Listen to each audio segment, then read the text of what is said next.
Magandang gabi mga kapuso. Ako po ang inyong Kuya Kim na magbibigay sa inyo ng trivia sa likod ng mga trending na balita.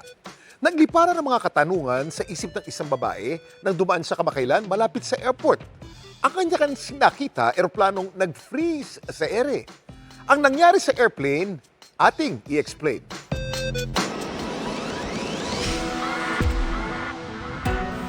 Abot langit ang pagkamangha ng mga netizen sa videong ito.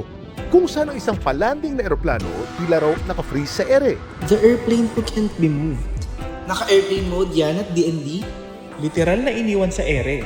Ang video, kuha ng taga Quezon City na si Jana nang mapadaan siya kamakailan sa Las Piñas. Pauwi na po ako noon, naka-motor po ako. Then, biglang nakita ko may airplane. Para siyang nakalutang lang, nakastop lang sa ere. Sobra akong na-amaze. Ayun, binidyoan ko siya. Pero posible nga bang huminto ang isang eroplano sa ere? Kuya Kim, ano na?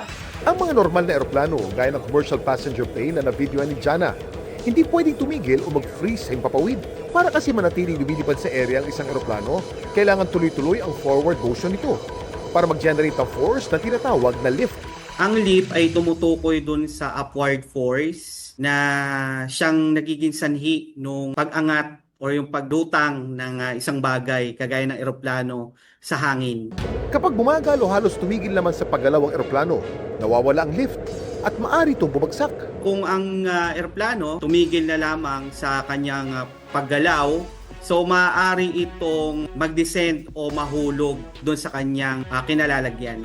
Ang tila paginto naman sa ere ng eroplanong na videohan ni Jana, isa lamang optical illusion na kung tawagin, parallax effect. Yan yung visual technique kung saan gumagawa ito illusion of 3D effect. Kung saan yung objects, kung malapit ito sa iyo, mabilis yung pagkilos nito, at kung malayo naman ito sa iyo ay parang hindi na halos gumagalaw or parang tumatakbo kasabay na ng paggalaw ng tao. Pero bakit nangyayari ito? Depende kung nasaan yung tinatawag na fixation point at yung tao na mismong gumagalaw, talagang nagbabago yung kanyang view do sa object depende sa distance. Kung malayo ito, halos hindi na gumagalaw yung kanyang nakikita na object, at kung malapit naman, mabilis naman yung paggalaw ng object. Pero alam niyo ba na merong mga special na aircraft na may kakayahan na tumigil sa ere? At ang tila paginto nito, hindi lamang isang ilusyon.